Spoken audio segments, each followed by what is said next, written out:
대한민국 중심 채널 KBS 1라디오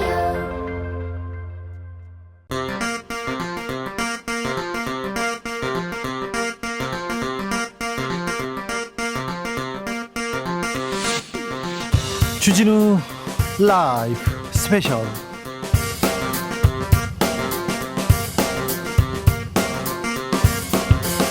(2023년 1월 14일) 토요일입니다. 안녕하십니까, 주진우입니다. 토요일 이 시간은 일주일 동안 가장 중요한 일들 정리해드리는 그런 시간입니다.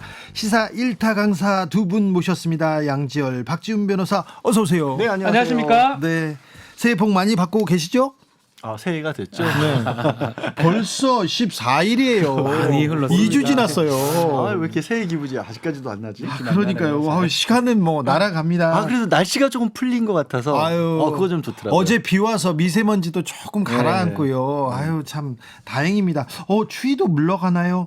아무튼 마지막까지 건강 조심하셔야 됩니다. 겨울은 아직 끝나지 않았습니다. 주진우 라이브 스페셜 힘차게 출발합니다. 영상으로 만나보실 수 있습니다. 네, 그렇습니다. 지금 바로 유튜브에서 주진우 라이브 검색하시면 영상으로도 만나보실 수 있습니다. 선물도 준비했어요? 자, 청취율 조사 전화 오면 꼭 주진우 라이브라고 대답하겠다는 다짐의 메시지 보내주시기 박지훈 바랍니다. 외쳐도 됩니다. 여기는 박지훈 외치면 딴 데 갈 수도 있어요. 네. 자, 지금 바로 카카오톡 프로 친구에서 주진우 라이브 검색하시고 메시지 보내주시기 바랍니다. 추첨을 통해서 선물 보내드리겠습니다. 주진우 라이브 스페셜 본격적으로 시작해봅니다.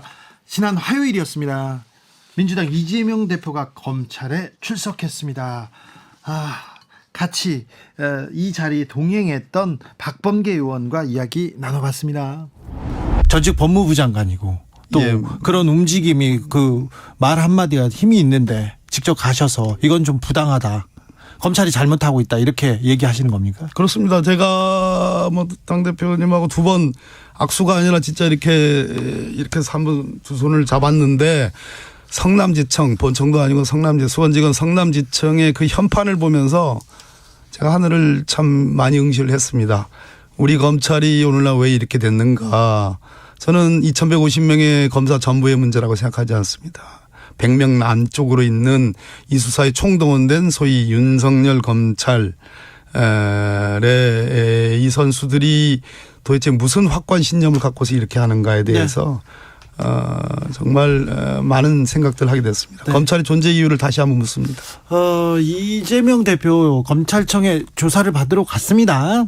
그런데 뭐 저녁에 나오시거나 새벽에 오시겠죠? 조금 일찍 나올 것 같습니다. 오늘은요? 예. 네. 아마도 지금 현재 어떻게 되는지 모르겠습니다. 이것이 영향을 미치는지 모르겠어요, 방송에.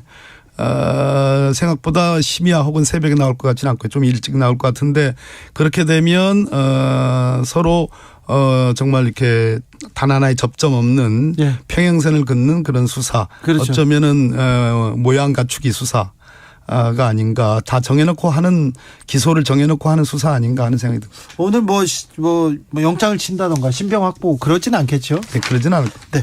그런데 오늘 이재명 대표를 부른 이유가 뭡니까? 뭘 잘못했다, 이거는 법을 어겼다, 뭡니까 정확하게? 그러니까 지금 이제 두산건설이라든지 네이버 농협 뭐 이런 등등의 여러 기업들, 소위 이제 성남시에 있는 기업들에 대해서 편의를 제공해주고, 특히 두산건설의 병원 부지 용도 변경을 해줘서 소위 이제 성남 FC라는 구단에 50억 정도의 광고를 줬다. 광고비를 줬다. 검찰은 그걸 뇌물로 보는 것이고요. 네. 제가 그래서 공소장 이 사건 관련해서 모든 주무를 했던 성남시의 팀장이 있습니다. 예. 이미 기소됐습니다. 예. 그 공소장을 정면에 분석해 봤는데 그 공소장 안에도 모순이 있어요. 두 가지. 예. 무슨 얘기냐면 그 성남시에서는 15% 기부 체납 용도 변경해 주는데 15% 기부 체납 해달라 네. 요구하고, 두산에서는 5%만 해달라 네. 이렇게 됐는데 최종적으로는 10%로 딱 정해졌어요. 예. 그럼 5%를 감액해 준 거 아니겠습니까? 네. 그럼 5%에 해당하는 것이 50억이 아니라 공소장의 내용을 보면 두산 쪽에서는 100억의 가치로 평가합니다. 아, 그래요? 100억의 가치로 평가해서 50억을 성남시에서 성남FC 구단에 그 광고비 조건으로 50억 달라고 하는 거는 광고도 하고 원래 예상 그 용도 변경했다는 예상 가치보다 훨씬 적은 액수이기 때문에 이것은 굿딜, 좋은 거래. 네. 이 때문에 나는 그런 그 좋은 거래라는 표현은 안 나오지만 이 계산 방식이 공소장에 나옵니다. 그러니까 그 50억을 5%를 그 기부 찬합해서 그 50억을 현금으로 뇌물을 줬다라는 것이 말이 안 되는 거고 예. 또 이 공소장에 처음부터 끝까지 나오는 것이 두산건설이 유동성 위기에 몰렸다. 아, 예. 2012년도부터 뭐 매해 1조씩의 무슨 차입금을 차입을 하고 2019년도에는 무려 3조 원 정도의 누적 적자가 발생했다 하는데 이 병원 부지를 용도 변경해서 용적률 상승을 해가지고 얻은 매각 차익이 얼마쯤은 되는 줄 아십니까? 얼마나 됩니까? 1770억밖에 안 돼요. 예.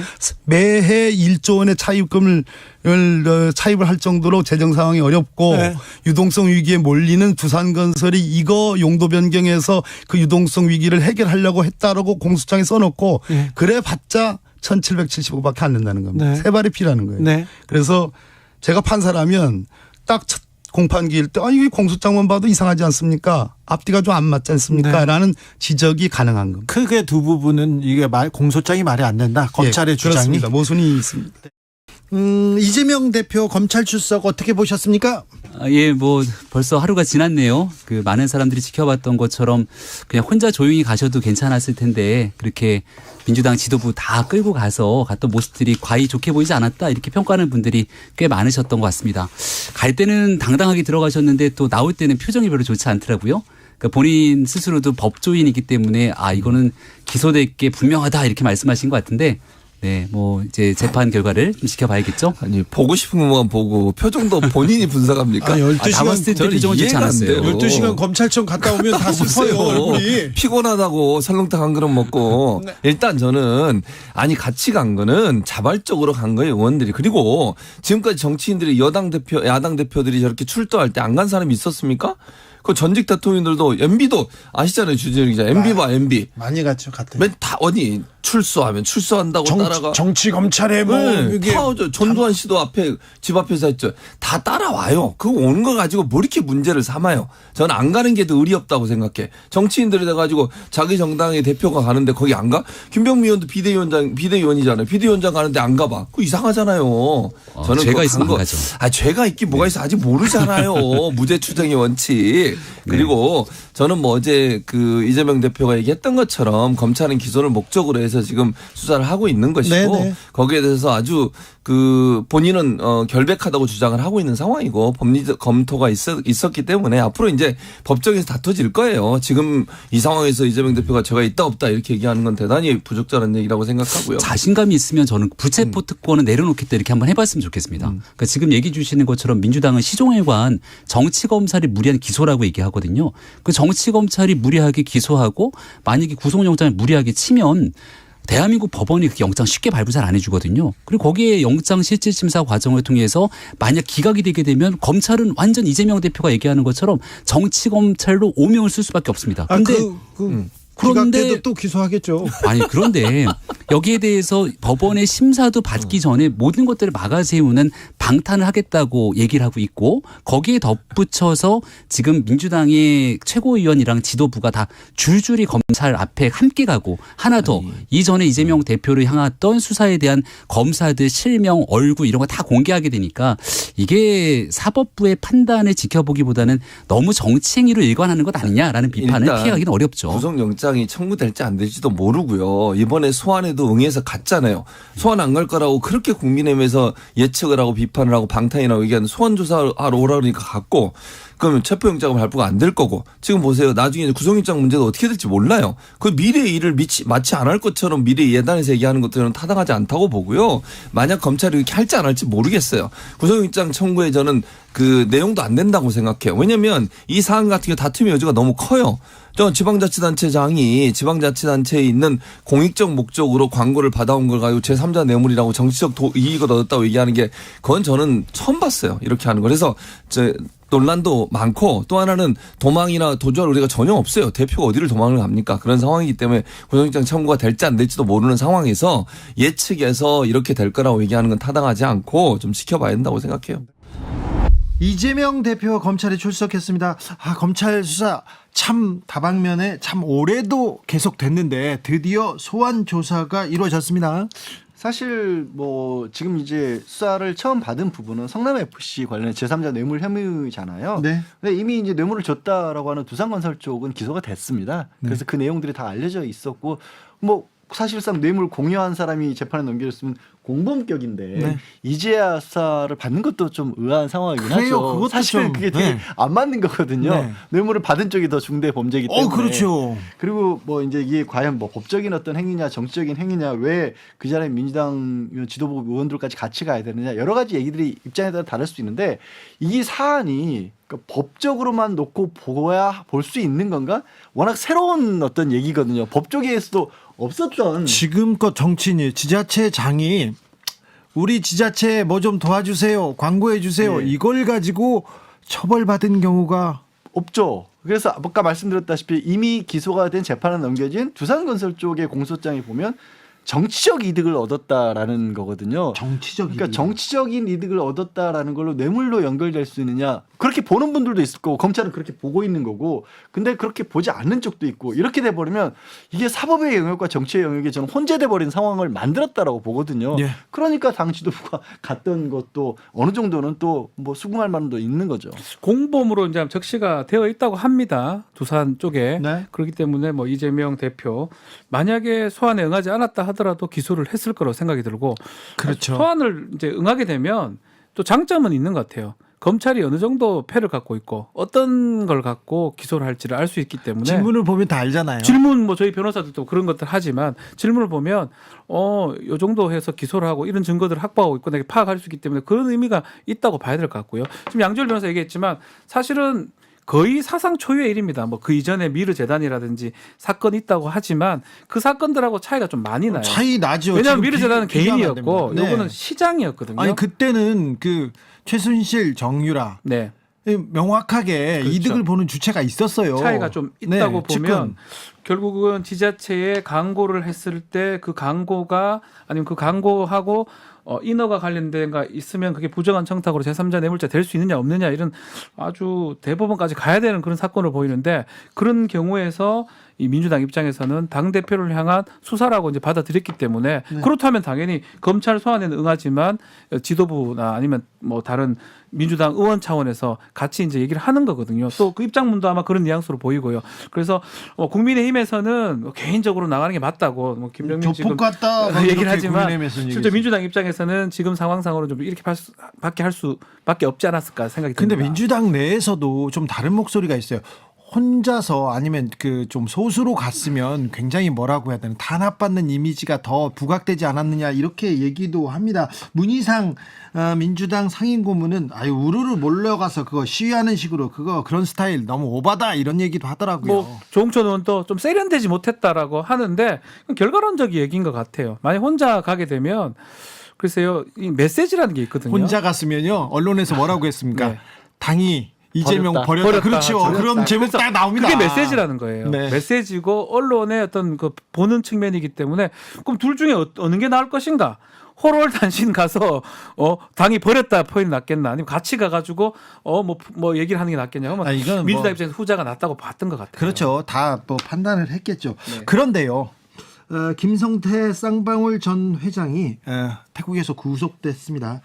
대장동, 백현동, 쌍방울로 이어지는 이 계속되는 수사 이제 앞으로 본격적으로 속도를 낼 것이다 이런 얘기도 나오는데 앞으로 어떻게 됩니까? 글쎄요, 이게 본격적으로 낸다기보다 어떻게든지 연결고리들을 찾으려고 하겠죠. 그리고 그것들을 이제 좀 아직은 못 연결고리를 찾았나? 완성을 시키려고 할 것 같은데 아직은 못 찾은 것 같아요. 아직도 대장동도 그래요. 대장동도 이게 생각을 조금만 이제 과거로 기억을 돌려보면 지난해 7월에 이 논란이 처음 불거졌을 때 대선 과정에서 그때 다 민간업자들에게 이익을 몰아줬다는 배임 쪽으로 갔었거든요. 네. 왜 성남시에서 더 챙길 수 있는데 안 챙겼냐라고 했는데 근데 그러다 보니까 나왔던 질문이 나왔던 게 아니 그러면 민간업자들이 그렇게 몰아줘서 이재명 당시 시장에게 뭐가 무슨 이득? 득이 되냐라는 반론이 나왔어요. 그래서 쭉 최근까지는 이게 그게 아니라 직접적으로 돈을 받으려고 했다는 쪽으로 수사가 많이 진전이 됐습니다. 네, 거기다가 예. 김만배가 김만배? 입을 열기 시작했는데 예. 남욱과 지금 진술이 지금 배치되고 있어요. 남욱 유동규 두 사람은 돈 주려고 했다라는 건데 그 얘기를 누구한테 들었냐? 김만배한테 들었다. 근데 김만배는 아니다라고 해버리니까 돈을 받기로 했다는 약속 부분 좀 약해졌어요. 이 스텝이 엉켰어요. 아직 포기는 안 한 것 같아요. 근데 그 얘기가 같이 나오다 보니까 주로 이 얘기가 그 돈 받으려 했다는 쪽에서 다시 배임 쪽으로 돌아갔어요. 근데 그 배임 쪽으로 돌아가면 또 그 질문을 해요. 그러면 이재명은 왜 배임을 했냐?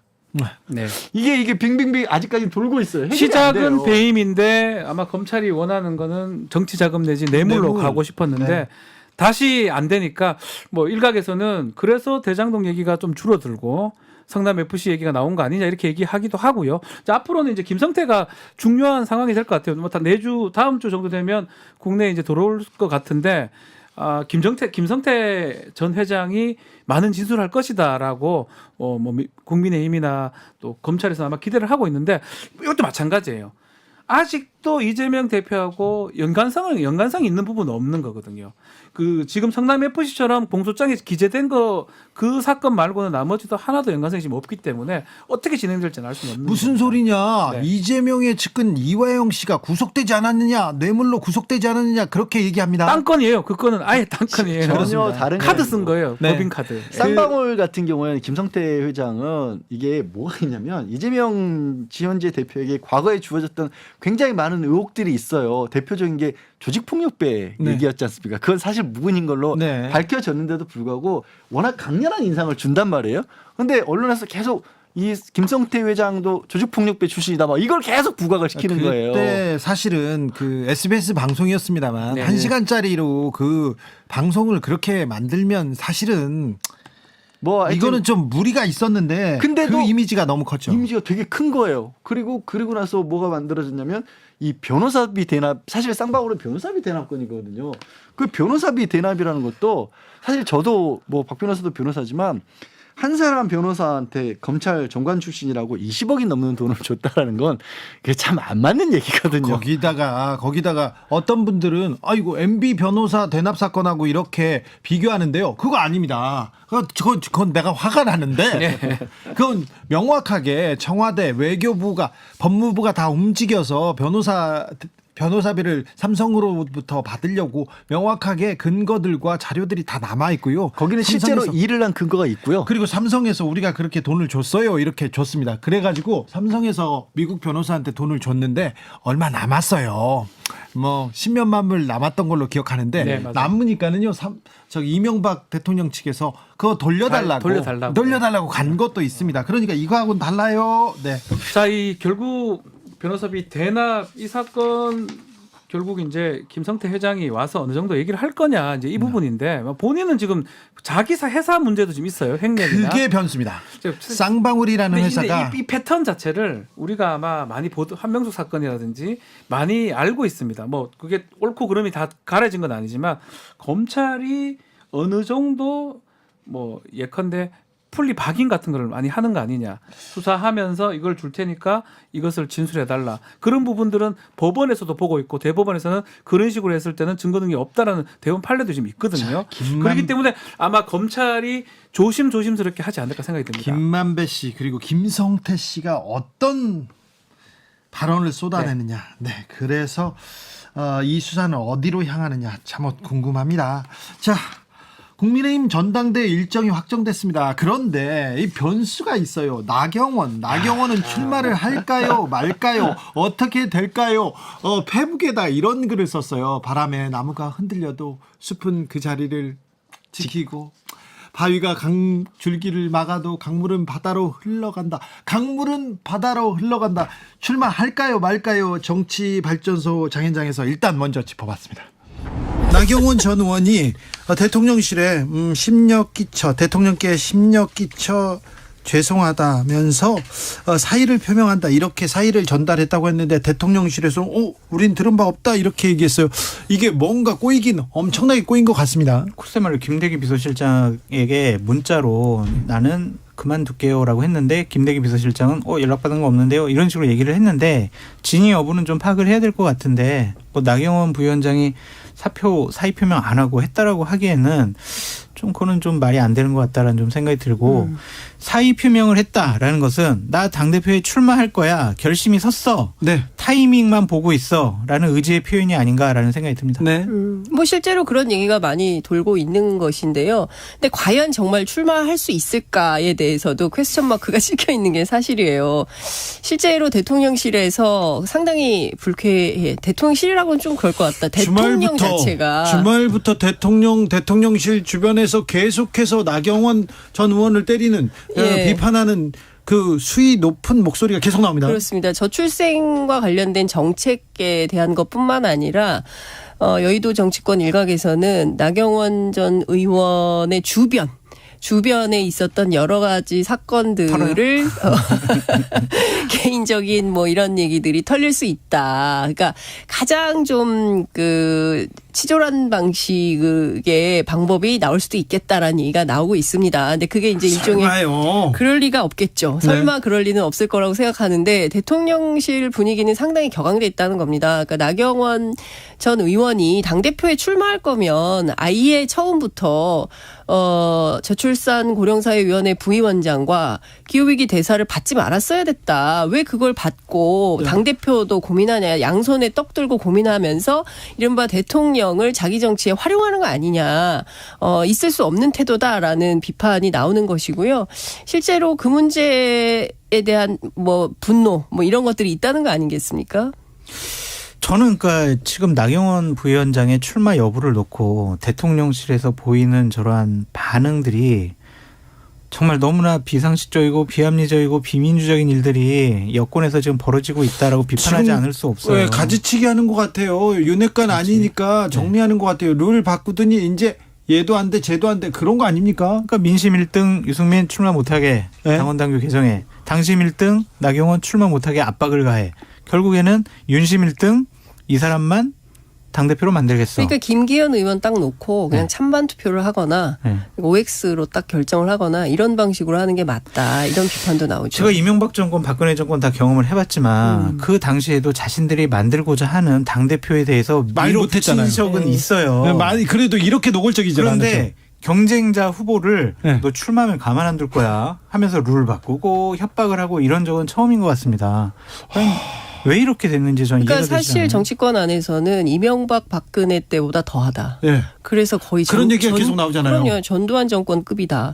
뭐 이런 얘기들이 나오고 있는 거거든요. 그러니까 민주정당으로서 아니 거의 그런 아니 이렇게 주저앉힌 적이 없잖아요. 출마 자체를 못하게. 아직 나경원 위원장 주저앉지는 않았으니까. 아니 물론 출마할 수도 있고 안 할 수도 있고 뭐 그 가운데서 뭐 고심 중인 걸로 보입니다. 그렇지만 대통령실 주도로 전당대회에 이렇게 노골적으로 개입하는 것에 대해서는 그냥 뭐 그럴 수 있어요라고 넘길 수 있는 수준이 그럼요. 아니에요. 그건 아니에요. 네.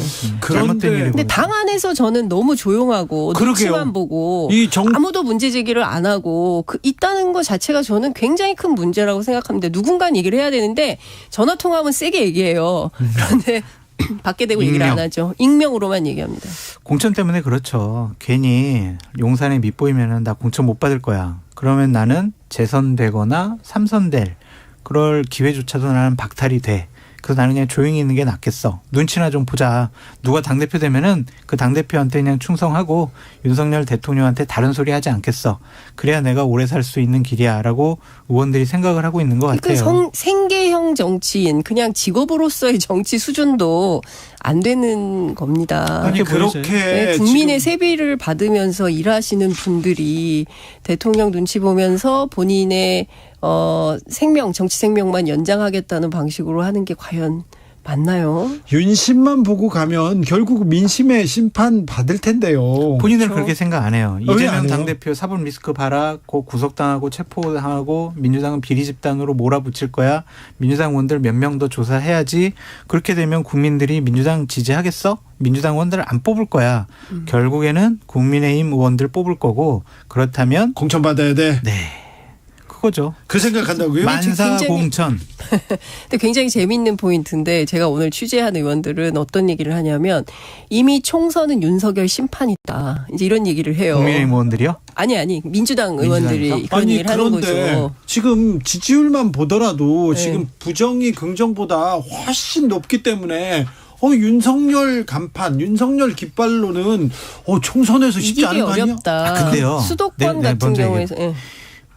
국민의힘 의원들이나 대통령실에서 이번 신년 여론조사를 보고 상당히 고무됐다라는 거 아니에요. 네.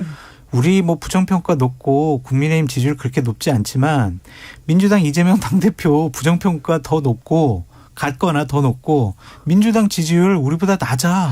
우리가 방금 조금만 저희가 더- 갤럽 여론조사 그 개요 말씀드렸습니다. 이어갑니다. 네. 아니 수치는 제가 말씀 안 네, 드렸잖아요. 네. 그래서 우리가 좀만 밀어붙이면은 민주당에 대해서 국민들이 선택지에서 제외시킬 거야. 그러니까 우리 대통령한테 충성해야 돼.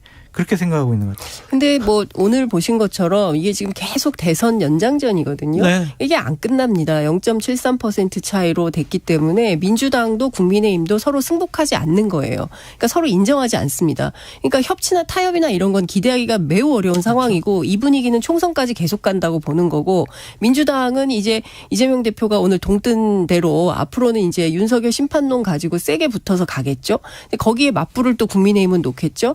그 사이에 소위 얘기하는 반윤 비민 그러니까 이른바 중도층이라고 하는 국민들은 정치 혐오로 확 빠지겠죠. 그러니까 제일 중요한 포인트는 윤석열 대통령에 대해서 그냥 싫다라고 판단하는 60% 콘크리트 반대파 이 사람들이 어떤 결정을 하느냐에 따라서 굉장히 민심의 향방이 달라질 수 있다 이렇게 볼 수 있습니다. 오르신 말씀이에요. 그러니까 대통령실과 윤핵관들이 지금 생각하고 판단하고 있는 2024년 총선 판세는 착각일 수가 있다. 이 구도로 나쁘지 않다고 생각하는 것 같아요. 그런 것 같아요. 지금. 괜찮다고. 네. 그러니까 이제 말도 안 되는 김장연대 만들어가지고 5등 후보를 1등 만들려고 무리수를 두는 거 아니겠어요. 그러니까 본인들이 권력과 조직을 갖고 있기 때문에 민심과 단심을 변화시킬 수가 있다. 우리 그런데 뜻대로 이끌 수 있다. 윤석열 대통령은 윤핵관 후보를 당권 대표로 만들 수 있을까요? 저는 그 기획은 통하지 않을 거라고 않을 봅니다. 거라고 보세요? 예, 왜냐하면 그동안 윤핵관이 했던 기획이 잘 된 게 없어요. 그러니까 성과적으로 윤핵관 기획이 성공한 게 뭐가 있어요. 권성동 원내대표 정도인데 짧게 끝났습니다. 예. 근데 예를 들면은 이제 유승민, 나경원 이 두 후보가 출마를 안 해버리면은 김기현, 안철수, 윤상현, 강신업 딱 이 네 명이 붙잖아요. 그랬을 경우에는 그냥 김기현만 만들 수. 그런데 네. 아 왜 말을 끊고 그래요? 편파적으로 진행합니다, 진짜. 유승민 네. 그리고 나경원 전 의원이 네. 지금 그래도 민심이나 당심은 등에 업었잖아요. 네. 근데 출마를 하지 않을까요? 나경원 의원은 방금 전에까지 확인을 했는데 출마하려는 의지가 강하고 출마하겠다라고 하고요. 네. 기자들이 나경원 의원하고는 지금 통화가 안 되고 측근들에게 전화를 해보면 우리가 나간다고 출마한다고 쓰면은 오보야라고까지만 얘기를 하고 있대요. 네. 근데 하지만 나경원의 본심은 출마하겠다라는 생각을 붙인 것 같아요. 나경원 대표 저도 어제 통화를 잠깐 했는데 정말 잠깐 통화했습니다. 그러니까 입장을 밝히려고 하질 않아요. 그러니까 지금 상황에 대해서 굉장히 엄중하게 보는 것 같고요.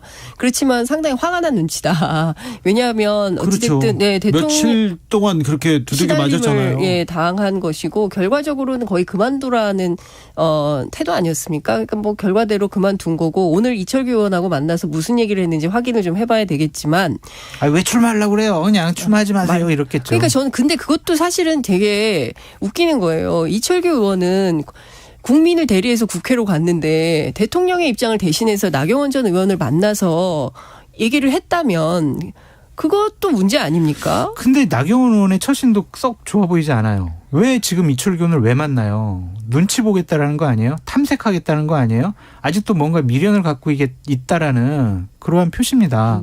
자, 나경원 전 의원 출마합니까 안 합니까? 근데 윤 정부의 성공을 위해서 계속 몸을 낮추다가 한마디 했어요. 당신들은 진정 윤 정부의 성공을 원하느냐 이런 식으로 윤핵관한테 던지고 강물은 바다로 흘러간다고 했는데 그러니까요. 출마합니까 안 합니까?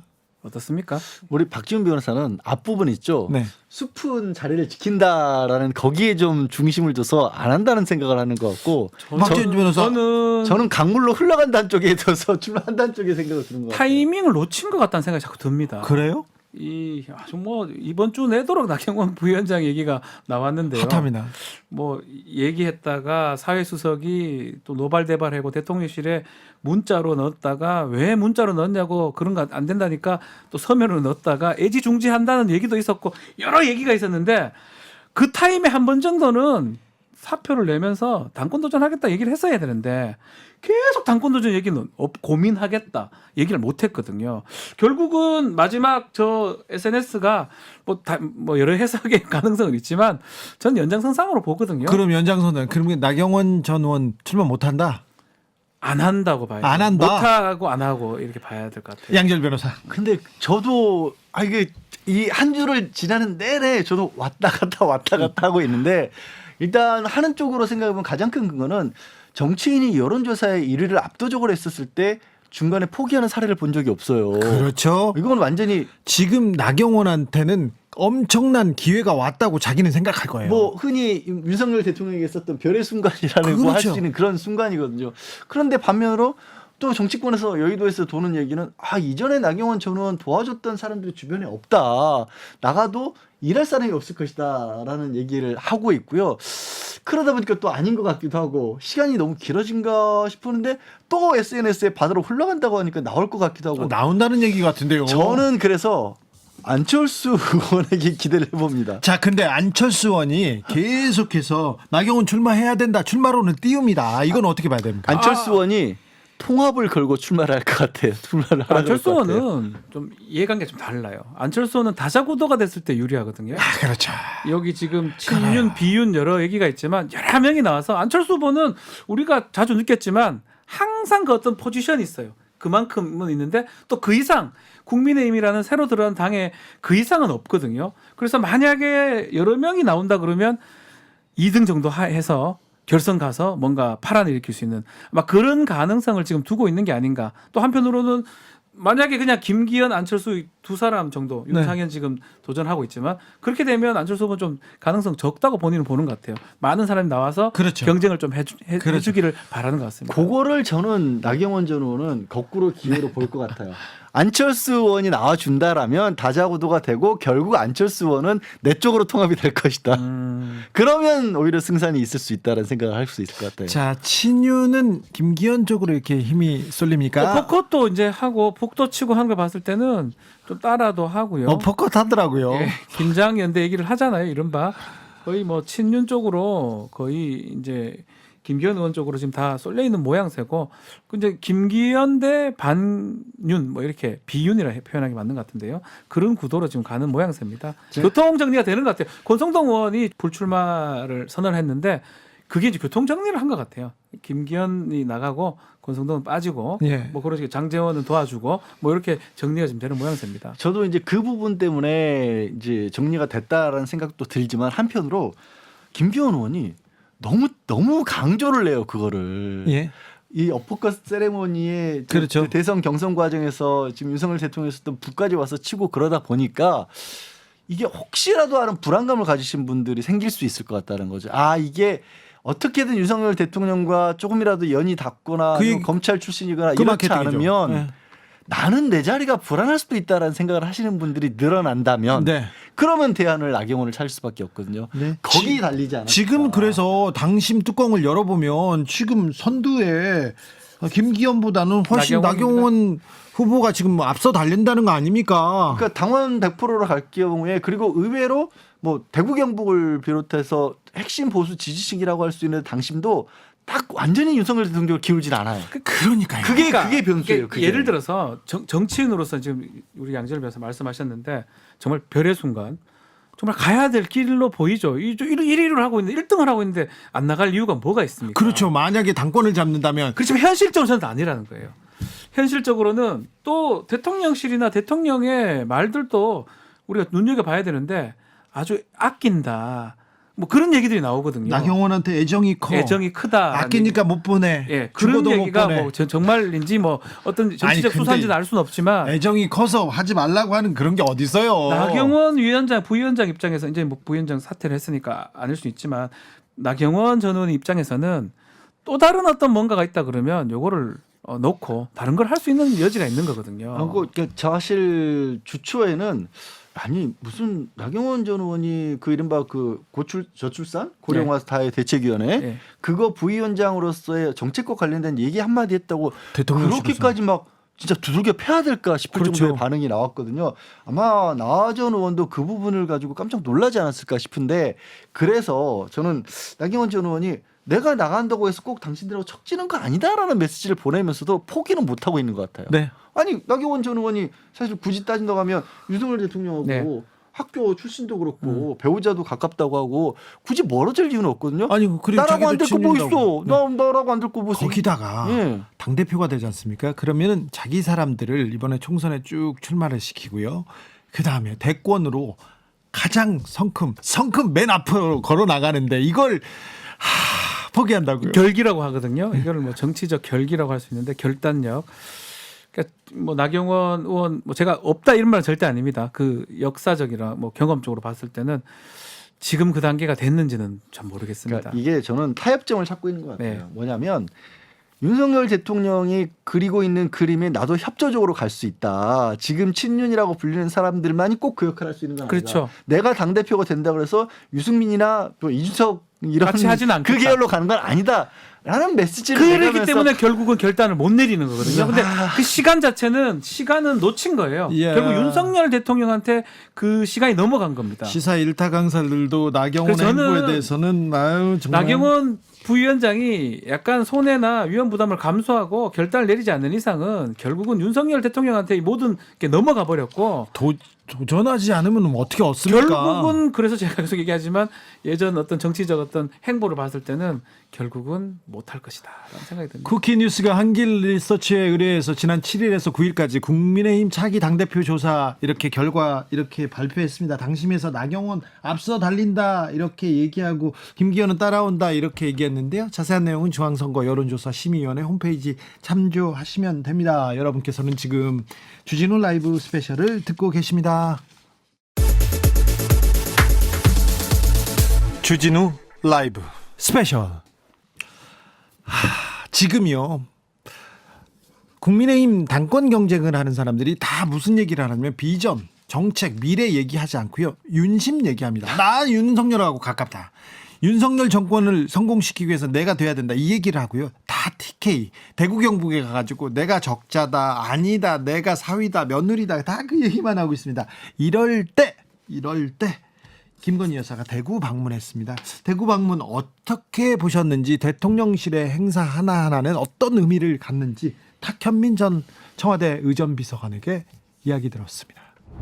남과 북이 가까이 오고 통일에 성큼 다가갔다고 생각했는데 요즘은 뭐 계속 남북관계 그리고 그 강대강 그리고 또 대통령과 북에서 쏟아내는 이런 발언 보면 좀 안타깝습니다. 사실은 문재인 대통령이 가장 신경 썼던 행사는 국방 관련한 혹은 군 관련한 행사들이었잖아요. 그렇습니다. 예.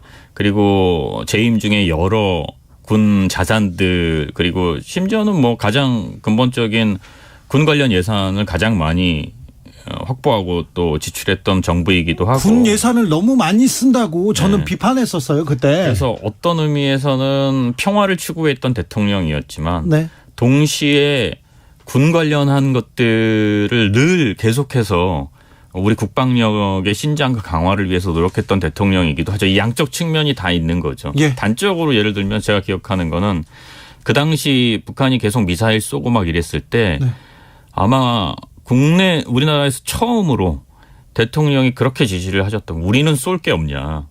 그런 얘기도 있어요. 네, 실제로 있었던 일이 우리는 쏠 게 없냐 해서 미국이랑 연합해서 처음 북쪽에 그 미사일을 쐈던 원점거리를 계산해서 타격한 적도 있는 그런 일을 처음 했던 것도 사실은 문재인 정부예요. 아 그렇습니까? 네. 거기에 대응하는 조치들. 보기에는 한마디도 못하고 그런 게 아니라 이쪽에서도 전혀 아니죠. 그러니까 뭐 농담 삼아 문재인 대통령은 평화를 추구했던 대통령이지만 동시에 한 손에 또 칼을 들고 있던 대통령이기도 했다. 그런 말을 많이 했죠. 탁현민 비서관이 국방 관련된 행사 엄청 많이 기획하고 엄청 많이 노력했던 거 기억합니다. 특별히 군인들 굉장히 고생하던 그런 행사들도 보여요. 해병대원들도 막 그렇고 어떤 분은 위장복 같은 거 있잖아요. 그물 같은 거 쓰고 이렇게 누워 있고 그런 군인들도 있었어요. 그 말씀은 드리고 싶은데 지난번 국군의 날 행사를 이제 윤석열 정부 국군의 날 행사를 보고 예. 그다음에 이제 제가 했던 행사들을 이제 떠올리게 되잖아요. 네. 제가. 근데 이게 일단 계획이 있어야 돼요. 예. 문재인 정부는 처음에 국군의 날 행사를 계획할 때 국방부와 함께 되게 깊이 여러 가지를 논의했어요. 그중에 크게 두 가지를 결정한 게 하나는 기존의 계룡대에서 수십 년 동안 되풀이해서 해오던 국군의 날 행사를 네. 각 군의 부대에서 하자. 예. 그래서 첫 해는 육군, 두 번째는 해군, 뭐 이런 식으로 해병대까지 갔었죠. 예, 해병대까지 가니까 이제 5년을 다 돌게 된 거고 그 이유는 계룡대에서 행사를 하게 되면 말 그대로 의식 행사밖에 안 되는 거예요. 네. 하지만 각 군 부대를 방문하면 각 군이 나름의 노력들을 하게 돼요. 네. 뭔가 다른 걸 보여주고 싶어하고 자기 군만의 특성을 보여주고 싶어하고 그러기 위해서 노력하고 연습하는 모습까지도 보여줄 수 있거든요. 네. 그게 하나였고 두 번째는 기존에 해오던 국군의 행사에서 이제는 좀 없어져도 되는 것들 이를테면 분열이라든지 네. 혹은 뭐 사열 중심이라든지 네. 사열 자체를 없앨 수는 없지만 혹은 격파 시범이라든지 옛날에 꼭 했어요. 우통벗고 네. 이렇게 격파. 네. 차력이죠. 뭐 사실 거의. 네. 그래서 그런 것들을 줄이거나 없애자는 그런 합의가 애초부터 있었어요. 네. 그리고 그걸 단계별로 조금씩 줄여나가거나 결국은 다른 방향으로 했던 그 마지막이 이제 말씀하셨던 해병대에서 했던 국군의 날 행사죠. 그거는 그냥 국군의 날 행사라기보다는 하나의 입체적인 상륙 작전이었죠. 네. 뭐 기억이 많이 납니다, 저도. 윤석열 정부의 대통령 행사와 문재인 정부의 대통령 행사 뭐가 가장 크게 다릅니까? 제가 같은 질문 이제 세 번째 봤는데 평가하기가 참 어려워요. 왜냐하면 이 평가라는 게 어느 정도 수준이 돼야 평가를 할 수 있는데 아직 그 수준에 못 미쳤기 때문에 평가하기는 어렵고 네. 차이를 물어보셨으니까 네. 처음에 드렸던 말씀처럼 대통령의 공개 일정은 그 대통령의 철학입니다. 네. 문재인 대통령이 국방 행사를 많이 했다면 그것은 문재인 대통령이 그런 철학을 갖고 있었기 때문이에요. 네. 윤석열 대통령이 뭐 시장 방문을 많이 한다면 그거는 윤석열 대통령이 시장에 갖고 있는 철학인 거죠. 네. 뭐 예를 들자면 그렇다는 거예요. 그래서 대통령이 어떤 일정들을 하는지를 국민들이 눈여겨보면 지금 대통령이 무슨 생각을 하는지도 어느 정도는 유추해 볼 수 있어요. 잘 안 보이는데요. 그러면 생각이 많지 않은 거죠. 아, 그렇습니까? 네. 그 시장 방문도 그냥 대통령이나 영부인의 시장 방문 이것도 그냥 결정하는 건 아니죠. 그냥 방법론이라고 생각하고 말씀드리면 제가 이렇게 보니까 윤석열 대통령과 김건희 여사는 주로 대구 서문시장을 가시더라고요. 네. 제가 알기로는 이미 2번 이상 아마 간 것 같은데. 네, 많이 갔어요. 오늘도 가시고. 문재인 정부 때도 시장 방문하거든요. 네. 추석, 설날, 뭐 갔죠. 어떤 명절 이런 때. 그때 제일 먼저 고려하는 것은 이전에 방문한 적이 있느냐 없느냐예요. 예. 왜? 재래시장은 전국에 다 있어요. 그렇죠. 다 어려워요. 네. 그리고 다 많은 사람들이 가서 소비할 필요가 있어요. 그거를 특정 한 군데만 가는 건 상당히 편파적으로 보일 수가 있어요.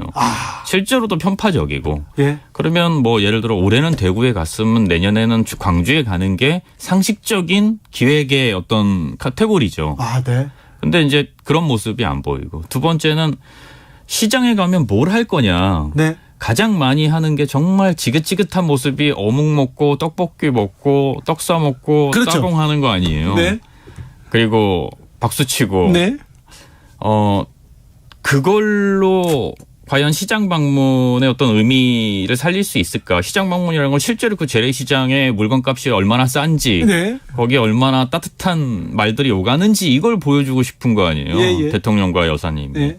저희는 어떻게 했냐면 시장에 가서 실제로 그 해 이제 명절 전에 뭐가 발표되냐면 올해 제수용품 사는 데는 얼마가 들 것이다 이런 걸 신문들이 막 발표를 해요. 그렇죠. 그러면 실제로 그 돈을 대통령께 드렸어요. 예. 혹은 여사님께 드렸어요. 아, 그 돈을? 그 돈으로 그 품목을 그대로 사보게 한 거예요. 예. 그리고 실제로 두 분이 돈이 모자라면 좀 깎기도 하고 돈이 남으면 좀 더 드리기도 하면서 실제로 그렇구나. 그게 맞는지 네. 그 과정을 영상으로 찍어서 국민들에게 보여줬거든요. 아, 그렇군요. 그렇게 하는 방법도 있었고 또 하나는 이제 우리 때 재활용품 이런 것들 그다음에 비닐봉투 안 쓰기, 네. 장바구니 쓰기 이런 게 또 캠페인이 있었기 때문에 그래가지고 또 환경 에코백 들고 가시더라고요. 에코백도 들고 그 유리 그 상자도 들고 가서 그런데 장을 본다거나 그러니까 시장에 사진 찍히러 가는 게 아니에요. 그런 모습들 그런 디테일들을 보여줘야 예. 그래야 시장 방문의 의미가 살고 왜 우리가 재래시장에 국민들이 가야 하는지에 네. 대한 설득도 되는 거죠. 네. 근데 아마 제가 이번에 이렇게 보니까 그런 걸 안 한 이유는 올해 제수용품 가격이 많이 뛰었더라고요. 네. 전에보다. 네. 그런 영향도 좀 있지 않을까 그런 생각도 드네요. 대통령 시장 방문에 이런 철학이 또 담겨 있군요. 대통령의 모든 행동과 말은 그냥 할 수 없어요. 네. 다 해석되기 때문에 네. 그거를 그냥 생각 없이 했다면 그거는 그 순간부터 대통령의 언어와 행동이 아니죠. 대통령의 행동, 말 하나 그냥 할 수 없다. 하나하나에 그 순간 하나하나에 모든 철학이 담겨 있고 고민이 담겨 있다 이렇게 얘기하는데 윤석열 대통령의 철학과 고민은 잘 모르겠다 이렇게 탁현민 비서관은 얘기합니다. 이번 주에 김건희 여사 대구 방문 굉장히 뜨거웠습니다. 자, 대구 또 시장이 서문시장. 서문시장이라고 뭐 사실 상징적인 곳이에요. 네. 보수의 심장이라고 할 수 있는 곳이기도 하고 우리 정치인들 보면 뭐 예전에 박근혜 전 대통령이라든지 네. 뭔가 어려울 때 항상 필요하다면 서문시장에 그렇죠. 갔었고요. 저는 대구에 그렇게 오래 살아도 서문시장 그렇게 가지는 않았던 것 같은데 저희 동네 앞에 다른 시장이 있어서 그쪽으로 갔긴 갔는데 서문시장에 가는 어떤 정치인의 의도는 뭐 명확한 것 같아요.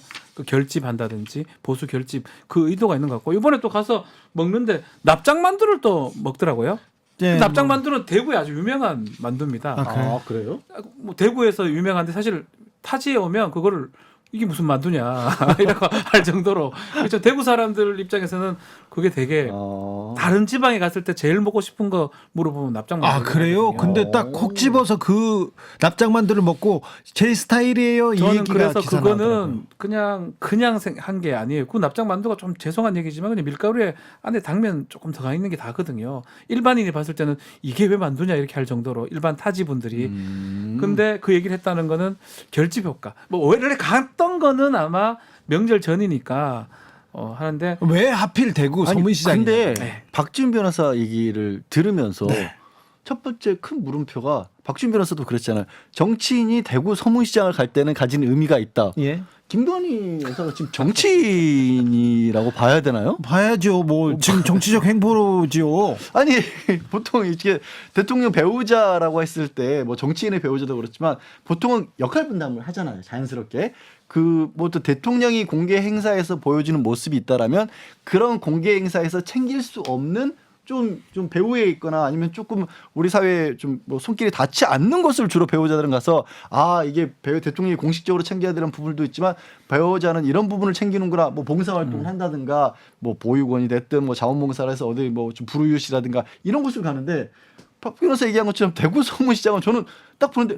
가만히 있어봐 무슨 선거 있던가? 아닌데 뭐가 있지? 본격적인 정치 행보라고 보입니다. 그렇죠. 그렇게 읽힙니다. 겉으로는 명절 전이니까 대통령의 배우자 영부인으로서 뭐 약자라든지 뭐 그렇게 이제 얘기하려고 했던 것 같은데 지금 양지열 변호사 얘기하듯이 모든 정치인이 특히 보수의 정치인은 뭔가 필요하다면 서문시장 가는 거거든요. 자, 여기서 정치적 질문. 행보에 가까워 보이죠. 저기서 질문. 네. 저희는 한 걸음 더 들어갑니다. 심화학습 시작합니다.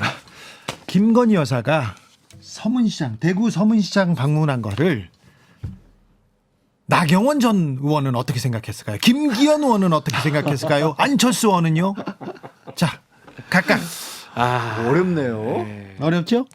일단 나경원 전 의원은 반갑진 않았을 것 같아요. 그렇죠. 예, 반갑지 그렇습니다. 않았을 것 같아요. 아니 다른 거 다 떠나서 이게 저는 사실 아직도 김건희 여사를 정치인으로 봐야 하는지는 잘 의문이긴 합니다만 그냥 여성의 정치인이라고 본다면 여성 정치인의 이미지가 겹치잖아요. 흔히 하는 말로 시장이 겹쳐버릴 수가 있는 거거든요. 그것도 있고 또 뭐라고 해야 될까? 이 김건희 여사가 직접적으로 당권과 관련돼서 당의 움직임과 관련해서 정치적인 개입을 한 것이라면 나경원 전 의원보다는 아무래도 지금 윤석열 대통령도 김기현 의원을 밀어주고 있으니까 그쪽에 더 힘을 실어준 쪽으로 가지 않을까라는 생각도 하지 저희는 않을까. 한 분이 더 있긴 해요. 출마 선언을 한 강신업 변호사가 네. 있긴 한데 뭐 그분이 지지율이 뭐 조사 보니 조금 올라간 것도 있긴 하던데 밖으로 나온 게 있긴 하던데 그 얘기는 하진 않고요.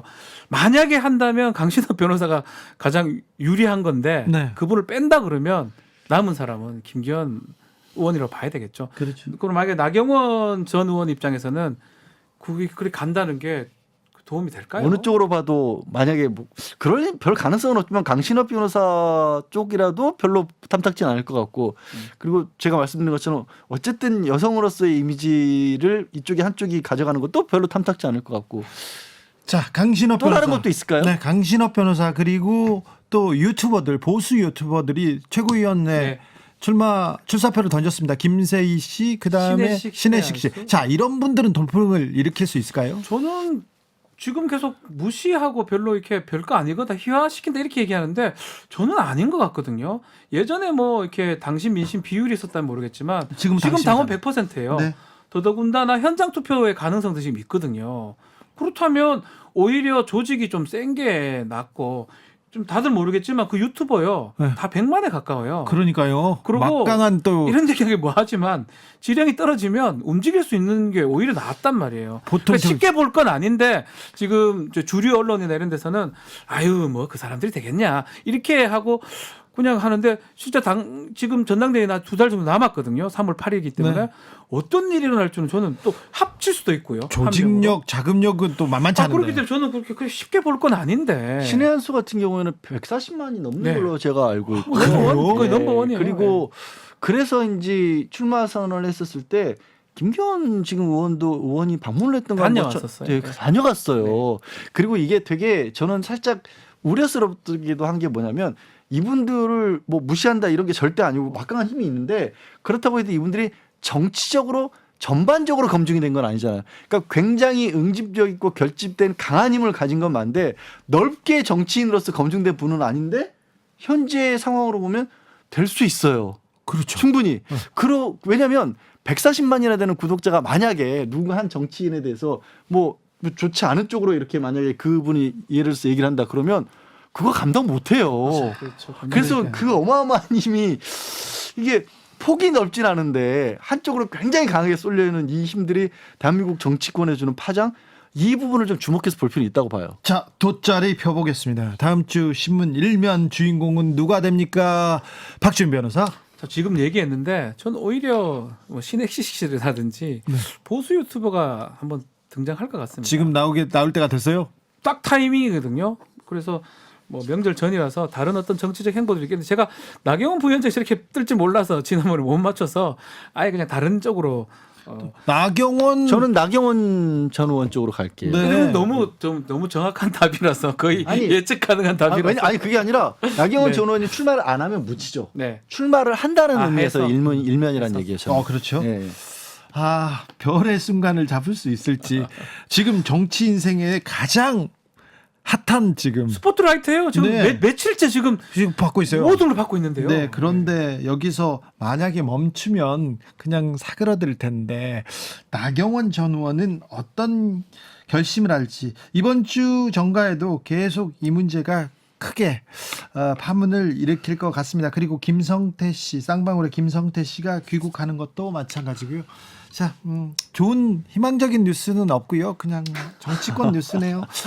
다음 주에는 더 희망적인 보따리 가져와서 여러분께 뉴스를 전하고 싶습니다. 그러도록 노력하겠습니다. 주진우 라이브 스페셜 여기서 마무리합니다. 양지열 변호사 감사합니다. 네, 고맙습니다. 박준 변호사 감사합니다. 감사합니다. 네, 주진우 라이브 스페셜 여기서 물러가고요. 저는 다음 주 월요일 오후 5시 5분에 돌아옵니다. 지금까지 주진우였습니다.